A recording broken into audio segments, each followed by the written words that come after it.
नमस्कार, मी अनुपमा खानविलकर. आपण पाहताय झी 24 तास आणि हॅलो 24 तास या आमच्या खास कार्यक्रमामध्ये तुमच्या सगळ्यांचं मनापासून स्वागत. या कार्यक्रमामध्ये आपण दररोज विविध विषयांवर चर्चा करतो. आज आपण एका विशेष विषयावर चर्चा करणार आहोत आणि विषय आहे पितांबरी शॉपीच्या माध्यमातून निर्माण होणाऱ्या व्यवसायाच्या संधीबाबत. आणि त्यासाठी आज आम्ही निमंत्रित केलेलं आहे परीक्षित प्रभुदेसाई यांना. आधी आपण त्यांचं स्वागत करूया. नमस्कार. नमस्कार. नमस्कार. आणि थोडक्यात ओळख करून देते परीक्षित प्रभुदेसाई यांची. थोडक्यात परिचय करून घेऊया. पितांबरी प्रोडक्ट्स प्रायव्हेट लिमिटेडचे ते मार्केटिंग डायरेक्टर आणि उपाध्यक्ष आहेत.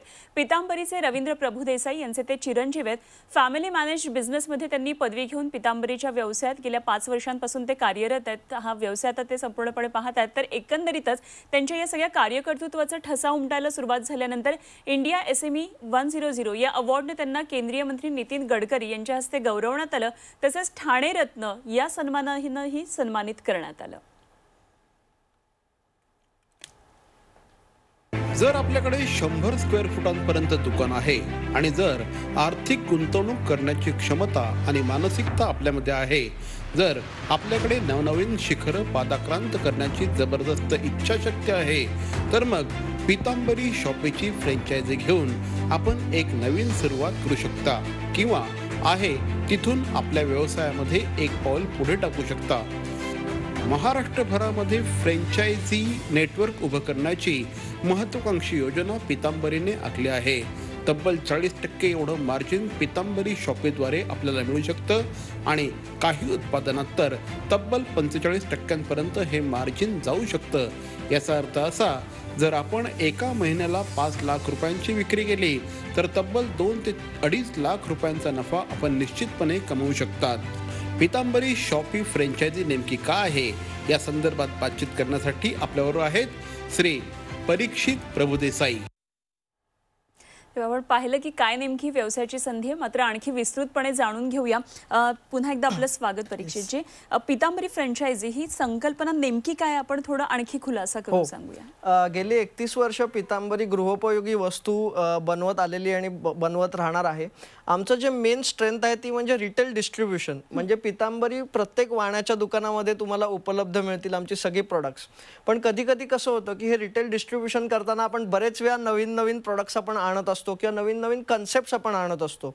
आणि ही सगळी जी प्रोडक्ट्स असतात तर ही सगळी प्रोडक्ट्स त्या रिटेलरच्या एका शॉपमध्ये अवेलेबल नसतात. म्हणजे आमच्या अनेक डिव्हिजन्स आहेत आणि अनेक डिव्हिजनची वेगवेगळी प्रोडक्ट आहेत. एक छोटंसंच उदाहरण घ्यायचं झालं तर होमकेअरची जी प्रोडक्ट्स आहेत ती किराणा मालाच्या दुकानांमध्ये मिळतात आणि हेल्थकेअरची सगळी प्रोडक्ट्स आहेत ती ॲग्रो आपल्या आयुर्वेदिक शॉप्समध्ये सगळी संपूर्ण मिळतात. तर ह्याच्या दोन्हीचा फायदा कस्टमरला मिळत नाही. तर आम्ही एक कन्सेप्ट एक असा बनवला की आपण अंडर वन रूफ, समजा आपण एक शॉप बनवलं आणि तिकडेच आपण कस्टमरला आपण एज्युकेट पूर्णपणे करण्याचा प्रयत्न केला की आपली कुठची प्रोडक्ट्स आहेत आणि आपले साधारणपणे प्रोडक्ट्स कशी आहेत तर ते कसं चालेल. तर पितांबरी शॉपी या कन्सेप्टचा आम्ही एक इन्व्हेन्शन केलं आणि ते झाल्यानंतर, ते सक्सेस झाल्यानंतर आता आम्ही त्याच्या सगळ्या फ्रँचायझीज आम्ही महाराष्ट्रभर आम्ही देत आहोत. त्या फ्रँचायझी आम्ही फ्रँचायझी ओन, फ्रँचायझी ऑपरेटेड या स्वरूपामध्ये आता आम्ही सगळीकडे महाराष्ट्रात देत आहोत. ओके, निश्चितच मला वाटतं ज्यांना व्यवसायामध्ये उतरायचं आहे आणि सुरुवातीला एक सपोर्ट लागतो तर अशांसाठी एक सुवर्ण संधीच म्हणावी लागेल. पितांबरीच्या आतापर्यंत किती डिव्हिजन्स आहेत आणि त्या अंतर्गत नेमकी काय काय किती उत्पादनं आहेत? पितांबरीच्या जवळजवळ 11 डिव्हिजन्स आहेत. पण त्यातल्या का मेन डिव्हिजन्स आपण म्हणायचं झाल्या तर होमकेअर आहे आमची. याच्यामध्ये सगळी होमकेअर प्रोडक्ट्स आहेत. पितांबरी शायनिंग पावडर असेल किंवा सॅनिटॉल असेल किंवा दीपशक्ती दिव्याचं तेल असेल. त्याच्यानंतर हेल्थकेअर डिव्हिजन आपली आहे की ज्यात सगळे आयुर्वेदिक आपले प्रोडक्ट्स आहेत. त्याच्यानंतर आपली परफ्युमरी आणि अगरबत्ती डिव्हिजन आहे ज्याच्यात आपली सगळी संपूर्ण अगरबत्ती प्रोडक्टची एक रेंज आपण त्याच्यामध्ये आपण केलेली आहे. आपली ॲग्रो डिव्हिजन आहे ज्याच्यामध्ये आपण गोमय, शेणखत आणि सुभर आपण पंचगव्य सुद्धा आपण बनवलेलं आहे. त्याचबरोबर आम्ही आमच्या पितांबरीच्या रक्तामध्ये इनोव्हेशन आहे, त्याच्यामुळे आम्हाला सारखं काही नवीन करायचं असतं. तर आमची पितांबरीची IT डिव्हिजन देखील आहे ज्याच्यामध्ये आम्ही आयोकेन अँटीव्हायरस आम्ही प्रोडक्ट आणलेले आहेत. तसेच आमची सोलार डिव्हिजन आहे. म्हणजे येत्या काळात भारताच्या एनर्जी नीड्स बघता आपल्याला सोलार इज द फ्युचर, तर सोलार डिव्हिजन सुद्धा पितांबरीची आहे. तर अशा वेगवेगळ्या विविध डिव्हिजन्समध्ये आम्ही पितांबरी ऑपरेट करतो. संपूर्ण प्रोडक्ट्स प्रोडक्ट्सबद्दल जर का बोलायचं झालं तर आपले जवळजवळ 85 प्रोडक्ट्स आहेत आणि त्या 85 प्रोडक्ट्सचे 170 पेक्षा जास्त व्हेरियंट्स आहेत. व्हेरियंट म्हणजे काय की समजा जर का पितांबरी शायनिंग पावडर असेल तर ती 200 ग्राममध्ये, 100 ग्राममध्ये, 50 ग्राममध्ये अशी उपलब्ध असते, तर त्याला आपण व्हेरियंट असं म्हणतो. तर 85 products and more than 170 variants अशी ती उपलब्ध आहे. मला तर वाटतं ह्या सगळ्यावरून की कुठलंही क्षेत्र आता पितांबरीने सोडलेलं नाहीये की ज्यामध्ये आपलं इनोव्हेशन नाही किंवा Yes, प्रोडक्ट नाहीये. yes. पितांबरी फ्रँचायझी विषयी आपण बोलतो, त्याचा आपला मुख्य विषय Yes, तो आहे. yes. ते फ्रँचायझी घेण्यासाठी नेमकी किमान जी गुंतवणूक आहे ती किती करावी लागते आणि यासाठी कुठल्या काही आवश्यक अटी आहेत का, काही शर्ती आहेत का, काय सांगाल? पितांबरी फ्रँचायझीबद्दल एक चांगलं जर का सांगायचं झालं तर जनरली जेव्हा फ्रँचायझीची रिक्वायरमेंट असते तर ह्यूज इन्व्हेस्टमेंट्स लागतात, पण पितांबरीची आपण फ्रँचायझी 3.5 लाख रुपयामध्ये आपण चालू करू शकतो. म्हणजे ह्याच्यामध्ये साधारणपणे 2 लाखाचं एक डिपॉझिट असतं जे नॉन रिफंडेबल आहे. त्याची पण कारणं अशी आहेत की आपण जेव्हा ते नॉन रिफंडेबल डिपॉझिट घेतो आणि ती फ्रँचायझी आपण चालू करतो तर त्या फ्रँचायझीच्या पर्सनला आपण सपोर्ट दिला पाहिजे in the form of marketing activities, की आपण पॅम्पलेट डिस्ट्रीब्युशन आहे किंवा वेट सॅम्पलिंग आहे, प्रत्येक पार्कमध्ये जाऊन सॅम्पलिंग आहे किंवा अवेअरनेसच्या काही ऍक्टिव्हिटीज आपल्याला करायला लागतात. तर त्याच्यासाठी ते पूर्णपणे बजेट युटिलाइज केलं जातं. त्याचबरोबर आपलं शॉप इझी करून एक POS पॉइंट ऑफ सेल जो टर्मिनल असतो तर तो पण आपण त्याला प्रोव्हाइड करतो आणि साधारणपणे एक 50,000 ते 60,000चा स्टॉक अशी एक 3.5 लाख रुपयाची इन्व्हेस्टमेंट मध्येच आपलं फ्रँचायझी चांगल्या प्रकारे एकदम चालू होऊ शकतं. ओके. जर पितांबरी फ्रँचायझी घेतली तर नेमका दुकानदाराला फायदा काय होईल? कारण आता जर आपण बघितलं तर कॉम्पिटिशन मध्ये अशा अनेक फ्रँचायझी असतात, तर मग पितांबरी फ्रँचायझीचा का विचार करावा आपण, काय सांगाल? पितांबरी फ्रँचायझीचं अजून एक असा ॲडव्हान्टेज असा आहे की जर का तुमचं एक्झिस्टिंग शॉप आहे समजा, तर तुम्ही त्या एक्झिस्टिंग शॉपच्याच प्लेसमध्ये तुम्ही उघडू शकता. म्हणजे समजा तुमचा एक्झिस्टिंग कुठचा रिटेल शॉप आहे आणि तुम्हाला पितांबरी फ्रँचायझी उघडायचे तरी आपण त्यात ते उघडू शकतो. किंवा काही लोकांचे कन्सल्टन्सीज असतात, may be retail legal consultancy आहे कोणाची, किंवा कोणाचं कन्स्ट्रक्शन म्हणजे रिटेल आपलं रिअल इस्टेटचे कन्सल्टंट्स आहेत की ते घरासाठी ते हे करतात, तर त्यांच्याकडे अबेंडन्समध्ये त्यांच्याकडे स्पेस असते आणि ते त्यांच्या ऑफिसमध्ये एकटे किंवा असेच असतात. तर ती स्पेस युटिलाइज करायला आणि त्यांना कस्टमर्स पण आणायला ह्याचा त्यांना उपयोग होऊ शकतो. त्याच प्रकारे जर का आपण मार्जिन्सबद्दल आपण जर का बघितलं तर जवळजवळ आपण 45% आपण मार्जिन ही आपण त्या रिटेलरला किंवा फ्रँचायझीला आपण देतो. म्हणजे प्रत्येक 1 लाखाच्या सेलच्या पाठीमागे त्याला 45,000 रुपये तो घरी घेऊन जाऊ शकतो. त्याचबरोबर आपण हा कन्सेप्ट असा बनवलेला आहे की पितांबरीचे आपण बरोबर असे आईल्स आपण बनवलेले की ज्यात सगळी प्रोडक्ट्स फिट होतात. म्हणजे ती जास्त जागा पण ती जी फ्रँचायझी आहे तर ती घेत नाही. तर म्हणजे बेसिकली आपल्याला काय करायचं की जो लोकांचा आता बिझनेस आहे कॉम्प्लिमेंटरी, तर त्याच्यातच आपल्याला एक आपला बिझनेस आपल्याला ऍड करायचा जेणेकरून त्यांच्या पण बिझनेसला मदत होईल आणि प्लस पितांबरीच्या नावामुळे त्यांच्याकडे एक कस्टमर्सचा एक चर्न सारखा पॉझिटिव्ह चर्न त्यांच्याकडे एक डेव्हलप होईल. असे बरेचसे फायदे त्या फ्रँचायझी ओनर्सला आहेत आता. अगदी. तुम्ही खरं तर हे उपाध्यक्ष म्हणून सांगता आहात, मार्केटिंग डिरेक्टर म्हणून, मात्र आपल्याकडे काही अशा प्रतिक्रिया देखील आहेत जे अनुभव आहे त्यांचा शॉपी ओनर्स, आपण पाहूया त्यांच्या प्रतिक्रिया. आपल्या इथे ह्या सर्व प्रॉडक्ट्सला चांगल्या प्रकारे रिस्पॉन्स मिळत गेलेला आहे. इकडे ग्राहकांसाठी MRP पेक्षा 10% कमी दराने उपलब्ध करून ठेवलेला आहे. त्यामुळे ग्राहकांचा देखील इकडे फायदा होत आहे. याच्यामध्ये विविध तऱ्हेचे प्रॉडक्ट्स आहेत. जसं गुळाची पावडर आहे, याच्यातले 70% प्रॉडक्ट जे आहेत ते मी स्वतः घरामध्ये वापरतो. गुळाच्या पावडरबद्दल विशेष सांगायचं म्हटलं तर गुळाचं जे ढेप असते ते आपल्याला ठेचून ते त्याच्यामध्ये टाकावे लागते, पण हे पावडर असल्यामुळे ती व्यवस्थित चहामध्ये मिसळते. त्यामुळे त्याची चव पण जी आहे ना ती अप्रतिम आहे. सेल आणि मार्केटिंगवरती खूप चांगला परिणाम झाला. त्याच्यावरती सेल खूप चांगला झाला त्याच्यावरनं. आणि बरेचसे पितांबरीचे सेल्स टीम आहे ती पण आम्हाला सपोर्ट करते. मध्ये मध्ये त्यांचे सेल्स एक्झिक्युटिव्ह शॉपवरती व्हिजिट करतात आणि प्रमोशन्स करायला आम्हाला मदत करतात त्यावरती.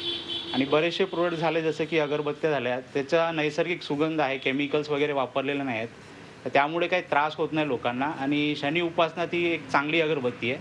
त्याचा पण आमच्याकडे भरपूर कस्टमर बेस आहे जो मागतात त्या अगरबत्त्या. शनी उपासना झाली आणि शायनिंग पावडर तर सगळ्यांना माहितीच आहे, शायनिंग पावडर खूप चांगली आहे. तर एकंदरीतच पितांबरीच्या सगळ्याच प्रोडक्ट्सला भरघोस प्रतिसाद मिळतोय असंच एकंदरीत शॉप ओनर्सच्या या अनुभवावरून लक्षात येते.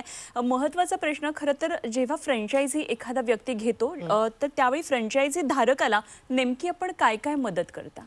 फ्रँचायझी धारकाला आपण सेल, कारण की जेव्हा फ्रँचायझी तिकडे ओपन होते तर ती फ्रँचायझी जगापर्यंत पोहोचणं पण गरजेचं आहे की आता या इकडे फ्रँचायझी ओपन झाली आहे. तर आपण विविध मार्केटिंग आणि सेल्सच्या आपण ॲक्टिव्हिटीज करतो की पहिले म्हणजे आपण तिकडे आपले प्रमोटर्स आपण डिप्लॉय करतो की कस्टमर आले की प्रमोटर्स आपल्या प्रॉडक्टचं पूर्णपणे एज्युकेशन त्या कस्टमरला देतात आणि त्याच्यामुळे त्यांचा सेलसुद्धा वाढतो.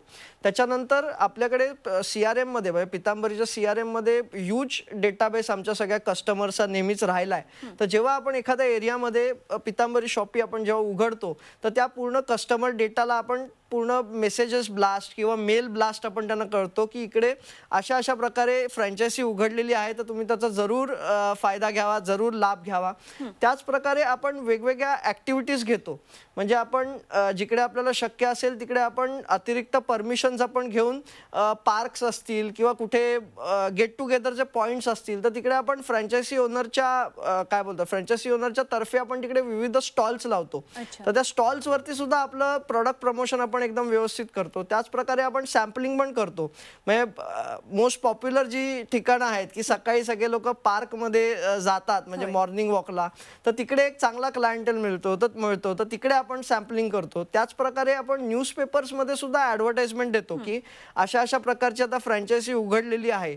त्याच प्रकारे आपण जेवढ्या त्यांच्या आजूबाजूच्या सोसायटीज आहेत आपण असं बघतो की फ्रँचायझी स्टोअर शक्यतो रेसिडेन्शियल एरियामध्ये राहावा, कारण का रेसिडेन्शियल एरियामध्ये जास्तीत जास्त याचा ॲडव्हान्टेज मिळाला पाहिजे सगळ्यांना. तर त्या रेसिडेन्शियल एरियामध्ये सोसायटीज असतील, कॉम्प्लेक्सेस असतील किंवा घरं असतील तर तिकडे आपण पूर्णपणे पॅम्पलेट डिस्ट्रीब्युशन करतो. त्याच प्रकारे आपण त्या सोसायटीजमध्ये सुद्धा आपण स्टॉल्स आपण लावतो. त्याच प्रकारे जिकडे शक्य आहे तर तिकडे आपण त्या फ्रँचायझीचं आपण होर्डिंग देखील लावतो की पटकन समजायला की डिरेक्शन्स टू द शॉप की बाबा कसं या शॉपपर्यंत आपण पोचू शकतो.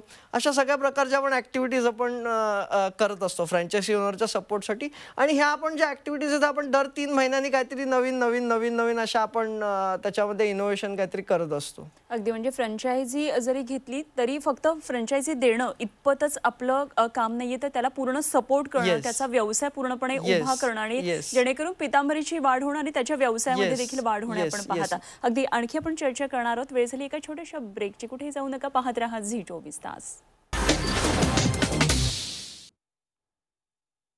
हॅलो 24 तासमध्ये पुन्हा एकदा सगळ्यांचं स्वागत. आणि आज आपण एका वेगळ्या व्यावसायिक संधीविषयी बोलतोय. पितांबरी शॉपी संदर्भात आपण चर्चा करतो आणि आपल्याबरोबर परीक्षित प्रभुदेसाई आहेत, पितांबरीचे उपाध्यक्ष. पुन्हा एकदा आपण चर्चेकडे वळूया. परीक्षित शॉप इझी ॲप असं एक तुमचं ॲप आहे, तर काय नेमकी याची वैशिष्ट्ये, कशा पद्धतीने हे ॲप वर्क होतं? आता सगळ्यांना माहितीच आहे की ती एक खूप पॉप्युलर म्हण आहे की data is the new oil. तसंच शॉप इझी ॲपचं काहीसं आहे. शॉप इझी ॲप आपण ह्याच्यासाठी केलं आहे की शॉप इझी ॲप पूर्णपणे शॉपकीपर्सना डेडिकेटेड POS म्हणून तो त्याला चालतो. म्हणजे पूर्ण शॉपकीपर बिलिंगपासून त्याच्या GST नीड्सपर्यंत तो सगळं त्या शॉप इझी ॲपवरती संपूर्ण तो त्याचे सगळे प्रोसेसेस जे आहेत ते संपूर्ण करू शकतो. पण शॉप इझी ॲप ह्याच्यावरच थांबत नाही. बेसिकली आजकाल ॲनालिटिक्समुळेच आपला सगळा जो बिझनेसची ग्रोथ असते ती पूर्णपणे ॲनालिटिक्सनीच येते. तर ह्याच्यामध्ये आपण काही इनबिल्ड ॲनालिटिक्स आपण काही फीचर्स आपण दिलेले आहेत की जेणेकरून त्या फ्रँचायझी ओनरला मदत होईल त्याची. म्हणजे बरेच वेळा काय असतं की जेव्हा मी बोलतो की 82 आपली सगळी मिळून सगळी प्रोडक्ट्स आहेत तर त्याच्यात काही खूप फास्ट मुव्हिंग असतात, काही स्लो मुव्हिंग असतात आणि काही नॉन मुव्हिंग सुद्धा कधी कधी प्रोडक्ट्स असतात. तर त्या शॉपकीपरला कळलं पाहिजे की एक्झॅक्टली कुठची माझी प्रोडक्ट फास्ट मुव्हिंग आहेत, म्हणजे त्याच्याप्रमाणे मी त्या प्रोडक्टचे सगळे स्टॉक ठेवीन. स्लो मुव्हिंग कुठची आहेत की त्यांचे स्टॉक मी थोडेसे कमी ठेवीन आणि समजा जर का कुठची नॉन मुव्हिंग असतील तर मी त्याच्यावरती डिस्काउंट्स लावीन. बरेच वेळा काय होतं की शॉपकीपिंगच्या ह्याच्यामध्ये एक सीझनल सायकल्स पण असतात. तर सीझनल व्हेरिएबिलिटी येते. म्हणजे सीझनला काही जास्त प्रोडक्ट्स चालतात, नॉन सीझनला प्रोडक्ट्स थोडीशी म्हणजे वेगळी प्रोडक्ट्स चालतात. तर त्याच्याप्रमाणे शॉपकीपरला प्रेडिक्ट करता आलं पाहिजे. शॉपचं जे सगळ्यात मोठं जे काम आहे ते म्हणजे stock keeping. Under no circumstances त्याचा स्टॉक 0 झाला पाहिजे कुठच्याही प्रोडक्टला. आणि जर का ते त्यांनी अचीव केलं तर त्याचा सेल कधी पण कायम होत राहणार. आणि जर का कस्टमर कधी येणार तुमच्याकडे, जेव्हा तुमच्याकडे कायम शेल्फवरती प्रोडक्ट्स अवेलेबल आहेत करेल तेव्हा. जर का कस्टमरला असं झालं की प्रोडक्ट अवेलेबलच नाही आहे ह्याच्याकडे मी मागतोय, तर कस्टमर मे बी मग नेक्स्ट व्हिजिटला नाही येणार. तर ह्या संपूर्ण गोष्टीचं अनालिटिक्स करायला, म्हणजे एखादा प्रोडक्ट जर का त्याच्याकडे जर का चालत नसेल तर ते कंपनीला रिक्वेस्ट करू शकतात की तुम्ही आम्हाला या प्रोडक्ट्सवरती काही प्रमोशन्स द्या. मग आम्ही ह्या सगळ्या डाटानी आम्ही प्रमोशन्स पण डिझाईन करतो की आता आमचं जे ओन शॉप आहे, तर आमचं एक ऑइलचं ब्रँड आहे दीपशक्ती करून, तर त्या दीपशक्तीबरोबर दिवाळीला आम्ही पंट्या फ्री अशी आम्ही स्कीम चालवतो. तशा वेगवेगळ्या आम्ही स्कीम चालवतो. कधी कधी अगरबत्ती बरोबर लोबान धूप फ्री द्यायचं, किंवा शायनिंग पावडर बरोबर डिशवॉश बार द्यायचा. असे वेगवेगळे आपण त्याच्यामध्ये इनोव्हेटिव्ह आपण कन्सेप्ट आपण त्या ह्याच्यामध्ये राबवत असतो. त्याच प्रकारे शॉप इझी ॲपचं आम्ही दुसरं एक काय केलं की समजा शॉपकीपरचं त्याच्यावरती त्याच्या डाटावरती समजा लक्ष नसेल, तर जेव्हा दिवस संपतो तर तो सगळा डेटा आमच्या कंपनीमध्ये फेच होतो रिव्हर्सला, आणि आम्हाला कळतं की प्रत्येक शॉपकीपरची हेल्थ कशी आहे. म्हणजे तो हेल्दी आहे, तो प्रॉफिटेबल राहतोय का नाही, त्याचा सेल तेवढा होतोय का नाही. आणि जर का सेल होत नसेल तर मग आम्ही आमचे जे इनिशिएटिव्ह आहेत कंपनीकडनं ते आम्ही खूप प्रकारात वाढवतो. म्हणजे मार्केटिंगला आम्ही मग सपोर्ट देतो, किंवा आम्ही एक्स्ट्रा स्कीम्स खाली सोडतो काही त्याला, की त्याला पर्सेंटेज मार्जिनमध्ये त्याला बेनिफिट मिळत राहणार. कारण काय, जर का आम्ही फ्रँचायझी काढतोय तर ते आमचं पण एक हे आहे, उद्दिष्ट आहे की ती फ्रँचायझी सक्सेसफुल झाली पाहिजे, आणि त्या शॉपकीपरला सुद्धा काय बोलतात त्याला, 4 पैसे त्याला मिळाले पाहिजेत, त्याला सुटले पाहिजेत त्याच्या बिझनेसमधनं. आणि आम्ही जेव्हा बोलतो की प्रिसाइसली 45% त्याला सुटले पाहिजे, तर ती आमची पण एक जबाबदारी बनते. आणि आमच्या फ्रँचायझी ओनर्सचं आम्ही खूप क्लोज कोऑर्डिनेशनमध्ये चालतो, आणि आमचं नेहमी लक्ष असतं की माझं पण लक्ष असतं की कोणाचा सेल होतोय, कोणाचा सेल नाही होते, मग तिकडे आपल्याला काय करायला पाहिजे. मग एखाद्या एरियामध्ये मी ज्या मार्केटिंग ऍक्टिव्हिटी सांगितल्या तर मग आम्ही त्या खूप इंटेन्सिफाय करतो. म्हणजे जनरली आम्ही काय करतो की मार्केटिंग ऍक्टिव्हिटीज या फ्रँचायझी ओनरसाठी एका वेळेला एकच चालवतो कुठची तरी, पण मग या अशा फ्रँचायझी ओनर्सला सपोर्ट द्यायला त्यांच्या बिझनेसला की आम्ही 2 ते 3 ऍक्टिव्हिटीज मग आम्ही सायमल्टेनियसली चालतो, जेणेकरून बिझनेस सारखा सगळ्यांचा होत राहायला पाहिजे. कारण काय, फ्रँचायझी ओनर आपल्यावरती खूप ट्रस्ट दाखवतात, आणि ते बरेच वेळा लोक नवीन असतात, लोकांना नवीन संधी हव्या असतात, तर it is up to us to keep their franchise profitable. तर शॉप इझी ॲपचा मला वाटतं हा सगळ्यात मोठा आणि सगळ्यात जास्त फायदा आहे.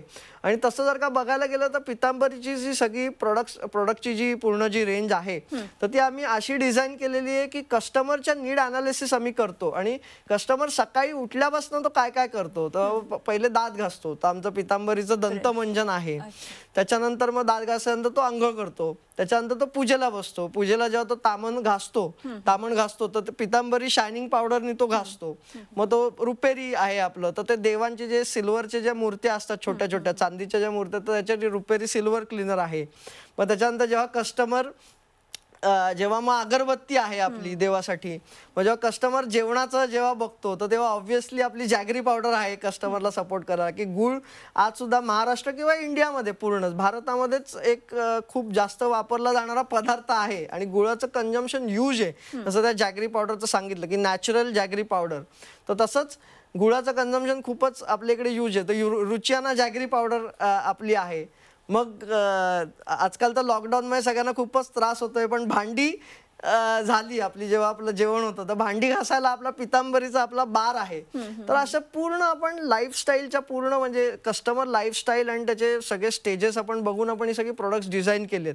त्याच प्रकारे आपण कोविड काळासाठी पण खारीचा वाटा म्हणून म्हणजे आपण सुद्धा as a company we are responsible की आपण काहीतरी केलं पाहिजे ह्याच्यासाठी. तर आपण डेडिकेटेडली म्हणून आपण सॅनिटायझर काढले.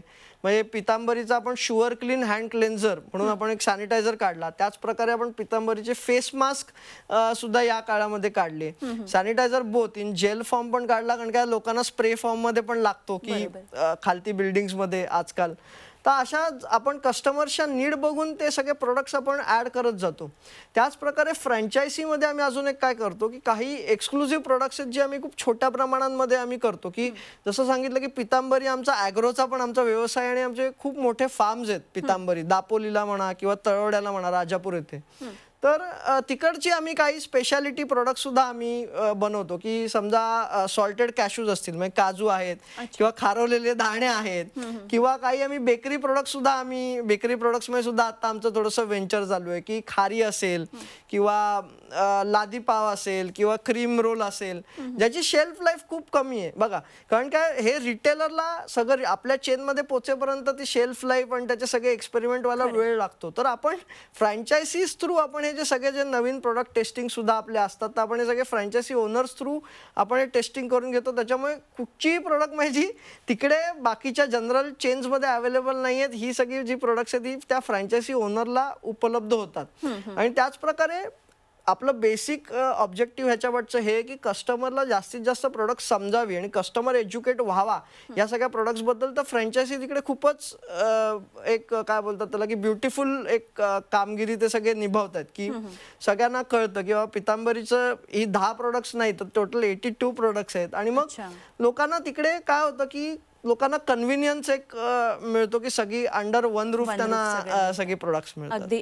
थोडाच वेळ आपल्याकडे राहिलाय, मला एक खूप महत्त्वाचा प्रश्न विचारायचा, तो म्हणजे बरेचदा असं होतं की फ्रँचायझी घेणार पण माझं प्रॉफिट शेअरिंग काय, तर अशा वेळी तुम्ही काय सांगाल, काय नेमकं हा रेशो आहे? येस, बेसिकली काय आहे की तुम्ही एकदा आम्ही तुम्हाला आता माल दिला की त्याच्यानंतर तुम्ही जेवढा प्रॉफिट काढू शकाल तो तुमचा आहे. सो मॅक्सिमम प्रॉफिट रिटेन्शन, जसं मी बोललो की 45% प्रॉफिट यू कॅन रिटेन, हे आजकालच्या इंडस्ट्री स्टँडर्ड्स प्रमाणे खूप चांगलं आहे. म्हणजे तुमचा धंदा जरी कमी झाला व्हॅल्यूमध्ये तरी तुमच्या फ्रँचायझीला पटकन वायबिलिटी येते. एखाद्या महिन्यात किंवा 2 महिन्यात ती फ्रँचायझी वायबल होते आणि ती चालायला लागते, जे आमचं याच्या पाठचं एक ऑब्जेक्टिव्ह आहे. त्याच्यामुळे प्रॉफिट शेअरिंगमध्ये आमचं त्याच्यानंतरचा रोल आमचा काही नाही. एकदा प्रोडक्ट्स तुम्हाला दिली की सगळं जे प्रॉफिट आहे ते पूर्णपणे तुमचंच आहे. चला, म्हणजे ही एक चांगली बाब आहे. त्यामुळे व्यवसायासाठी एक वेगळी संधी म्हणून याकडे बघणं हे खरंच खूप चांगलं ठरेल मला वाटतं. आज आपण आलात आणि ही एक वेगळी व्यवसायाची संधी आमच्या प्रेक्षकांसाठी उपलब्ध करून दिली, त्याबद्दल मनापासून धन्यवाद. नमस्कार. आणि यानंतर हॅलो 24 तास मध्ये आपण इथेच थांबतोय. पाहत रहा झी 24 तास आणि रहा एक पाऊल पुढे.